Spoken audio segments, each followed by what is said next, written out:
चालू सौभाग्यवती काय कसं चाललंय आयुष्य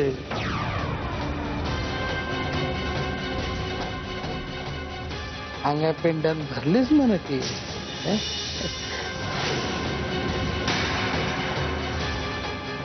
आमच्या राज्यात काय जणू मरायला टेकलं जीव होता हे असा मरतुकडा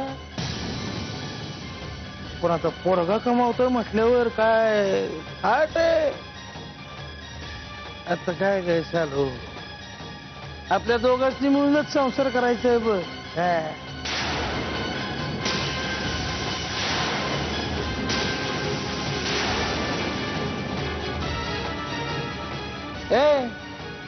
एवढा पती परमेश्वर समोर उभा आहे काय पाया बिया पडशील का नाही हा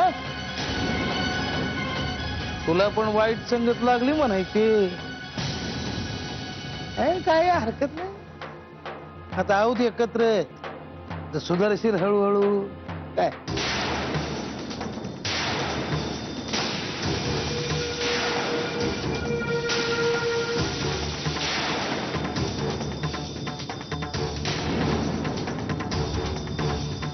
अगं तारे वेडा बहिणीची वेडी ग माया तू अजून खुट्टा काढून हायस होय इथे मला वाटलं होतं ये मना कुणाचा तरी हात धरून पळून गेली असेल तोंड काळ करून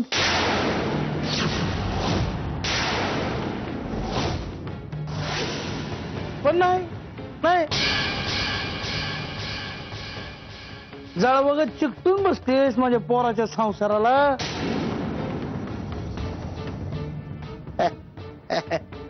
काय म्हणा काय म्हणा काय मस्त सजवलंय घर वा एवढं मोठं जेवणाचं टेबल फुल घर येशी आणि सोफा सोफा गुबगुबीत आहे गुबगुबीत आहे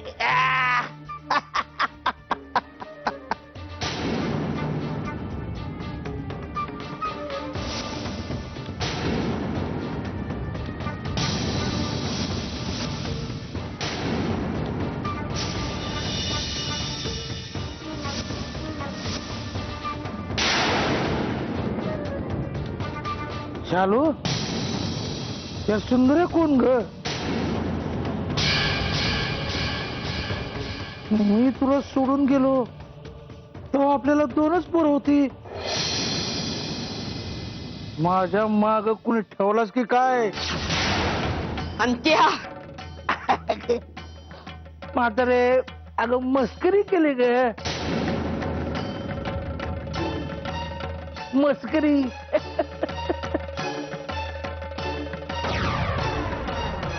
सुंदरनो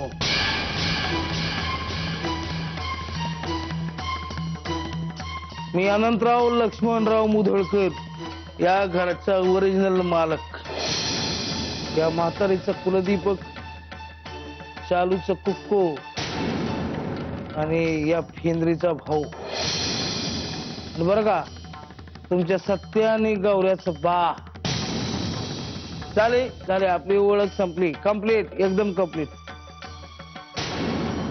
आता तुमची तोंड उचकटा की का मुहूर्त शोधून देऊ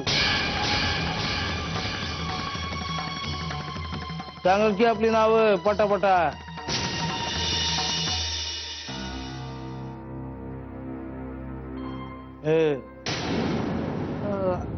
मी नेत्रा गौरांग मुधोळकर गौरांग मुधोळकर म्हणजे तू आमच्या गौऱ्याचं खातोय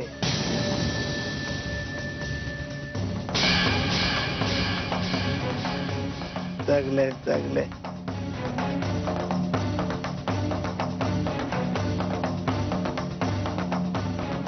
माईला आई बापन का अशी सुचवली का रीतभात शिकवला का नाही अरे एवढा सासरा बसतायत मोर पाया पडता येत नाही वय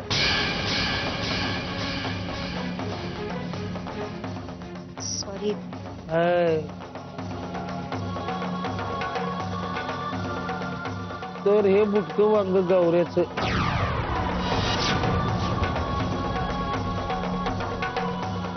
उरलेल्या दोघी जणी आमच्या सत्याच्या म्हणायचे का काय?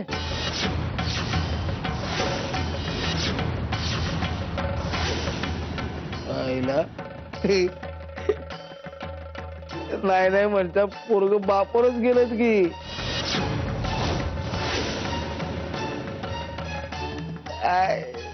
अरे बापाने जनाची नाही मनाची राखली. एक घरात आणि एक बाहेर तरी ठेवली. पोरानंतर दोघीला मी घरातच आणून ठेवले.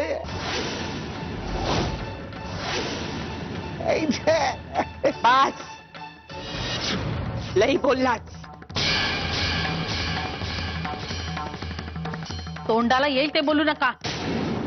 कशाला आला तुम्ही इथे? जा इथून.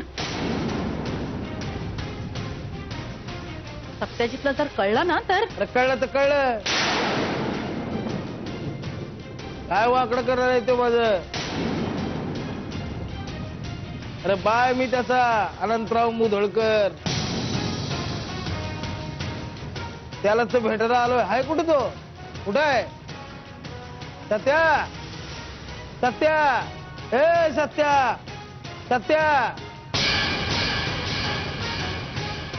आहे का? आहे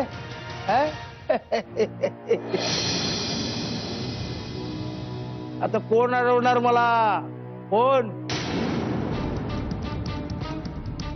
माझ्याच घरात मला वागाय बोलाय शिकवायचं नाही. अवकाशीत राहायचं.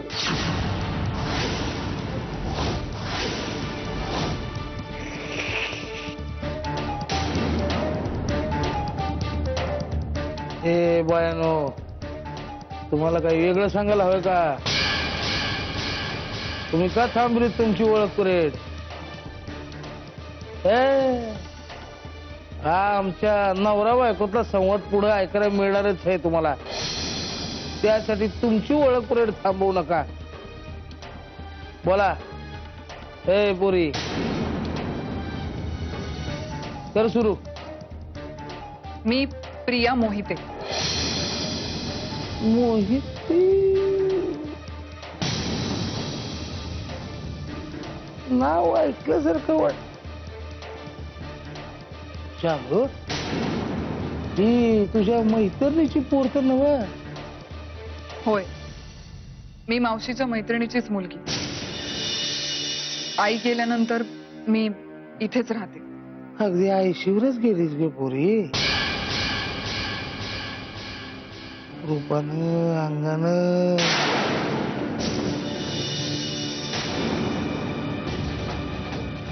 लावण्याची खानच चालू.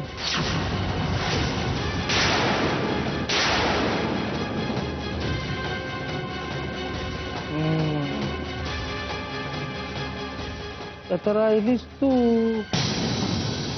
तू आमच्या सत्याची नव्ह का? हो मी मंजिरी मंजिरी सत्यजित मुधोळकर. मंजिरी सत्यजित मुधोळकर.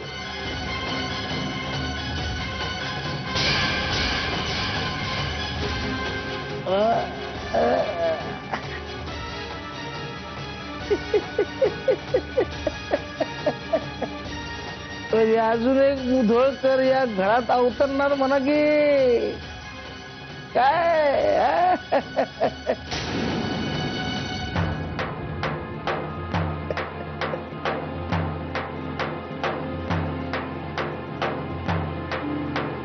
चालू झोपायची खोली कुठे आहे ग? अगं तसं नव्ह तसं नव्ह. जरा अंग टाकीन म्हणतो 2-4 तास. नंतर मला उठव आणि मस्त पैकी दुधाचा चहा करून आण. हा आणि खायला पण आण. कामाची सवय आहे ना व? का मोडली?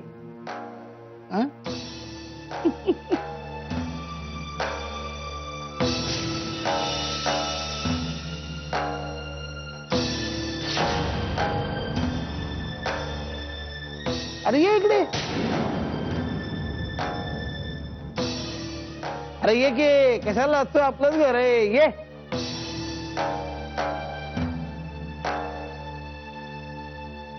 मंडळी याची याची ओळख करून द्यायची राहिली बरं का. हा माझा सोन्या, माझं म्हणजे माझं. काय याच्या आईला मी ठेवली होती.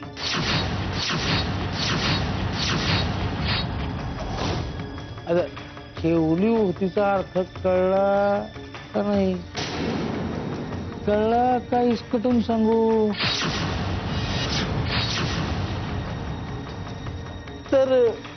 तर याची आई गेल्या महिन्यात वारली, त्यामुळं आमचं हुक्का पाणी बंद झालं.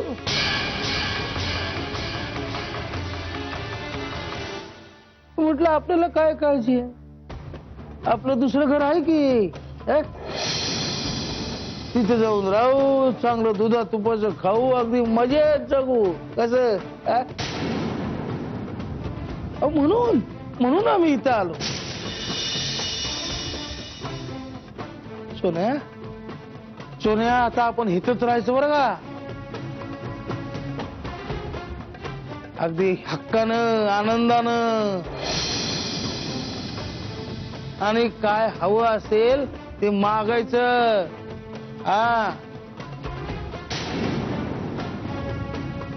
कोण सोडून आणि गळा फाडून हे समजे आणून देते. आणि नाही दिलं ना तर मला सांग. आपलीच माणसं आहे, समजावू त्यांना. काय ग शालू, देशील ना काय हवं ते? आत्ता याच्या काय म्हणावं या बाईला.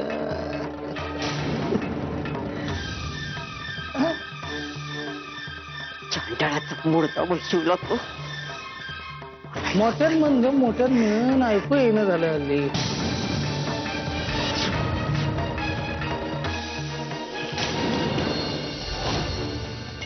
नमस्कार करते. सौभाग्यवती बाबा. तुम्ही आल्या आल्याच आईंना अखंड सौभाग्यवती भव असा आशीर्वाद दिला. प्रत्येक गोष्टीची येळ यावी लागते. आता तू प्रश्न विचारलास, त्याचं उत्तर तुला पाहिजे, त्याची बी येळ यायला हवी. येळ आली की हातात हात घालून तुझ्या प्रश्नाचं उत्तर बी येणार. अनंतराव लक्ष्मणराव मुधोळकर. कशापायी आलाय तू इथं? माय माऊली, अमरपट्टाच घेऊन आली असेल ना. अरे इतक्या वर्षांनी लेकरू घरला आलंय, तर तोंड भरून आशीर्वाद दे की. तुझ्यासारख्या सैतानाला आशीर्वाद देऊ? चालू सौभाग्यवती.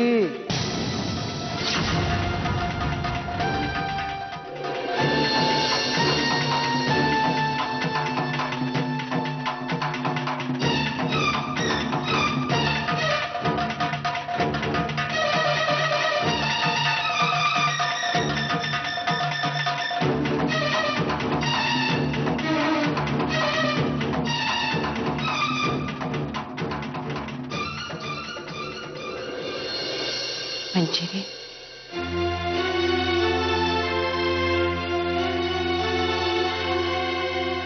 आजी,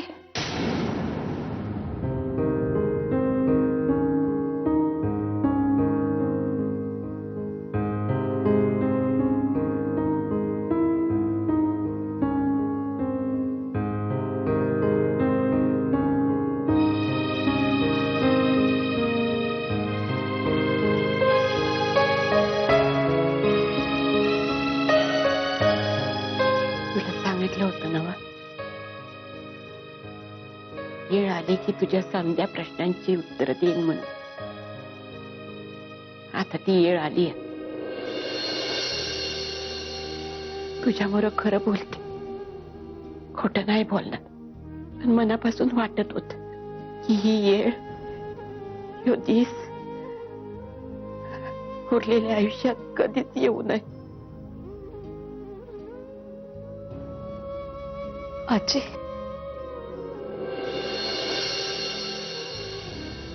थांबवू नकोस मला.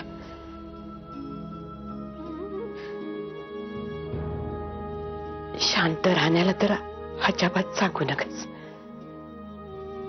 जखमेवरची खपली उडली की रगात भळाभळा वाहणारच ग पोरी.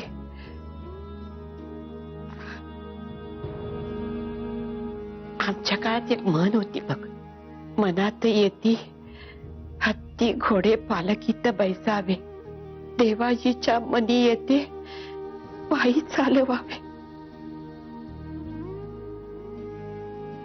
त्याच्या मनात जे असतंय नव तेच होतंय बघ. त्याच्या पुढे माणसाची काय कथा ग.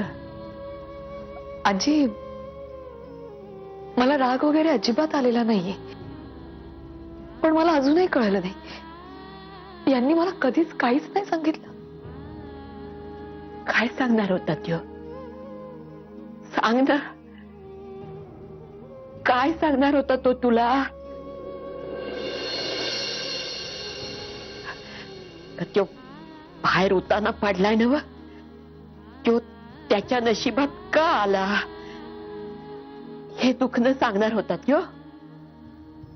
की त्याच्या बरोबर संबंध का तोडले आणि हे स्वतःच ईश्वर का निर्माण केलं हे सांगणार होता?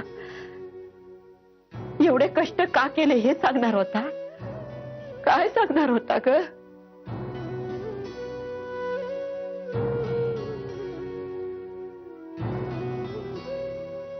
पोरी, दुखरी जखम असते ना, तिच्याकडे किती बी दुर्लक्ष केलं, ती किती बी इसरायचा प्रयत्न केला नव, तरी बी त्याचा मरण जात नाही. तो सतत दावून देत असतोय. तो बाहेर आडवा पडलेला अंत्या, तो माझ्या पोटी जन्माला आलेला साप आहे, साप. त्यानं मला जेवढं दुःख दिलं नसेल ना, त्याच्यापेक्षा कितीतरी जास्त दुःख माझ्या सत्याला दिलंय त्यानं. कारण तो त्याचा बाप आहे.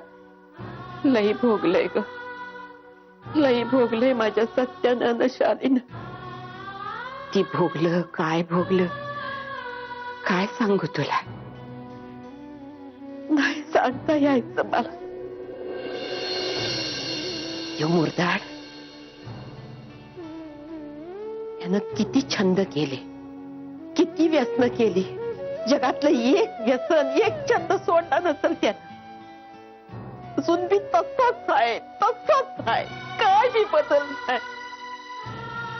चंद जग माझ्या सत्याला चिडखोर, तापट, रागावणारा म्हणतोय, पण या समद्याला कारण घेऊन नीच नीच माणूस आहे. आजी, जो सोचतो तोच बोलतो ग, आणि त्याचं बोलणं साखरेत घोळलेलं नसतंय ग. कारण त्यानं टाकीचे घाव सोसलेले असतात, त्यामुळे त्याच्या बोलण्यात असा विकार आलेला असतोय. माझ्या सत्याचं बालपण या माणसानं नाशिवलं. आणि आता कोणत्या तोंडानं सांगायला येतोय माझा हक्क आहे तुझ्यावर म्हणून? तेव्हा कुठं उलटला होता? जेव्हा माझ्या पोरानं शून्यातनं ईश्वर निर्माण केलं तेव्हा कुठे गेला होता यो? माझ्या शालेनं सुद्धा किती सोसलं, किती लोकांच्या वाईट नजरा सहन केल्या, किती लोकांची बोलणी खाल्ली. त्या नाही विसरू शकत, त्या नाही विसरू शकत. माझीच कुसदळ बदली. मी सांगते त्याच्यावर विश्वास ठेव पोरी. यात सत्याची काय बी चूक नाही. सगळी चुकी माझीच आहे. यो कलंक माझ्या पोटी जन्माला आला. आजी, आजी शांत व्हा प्लीज.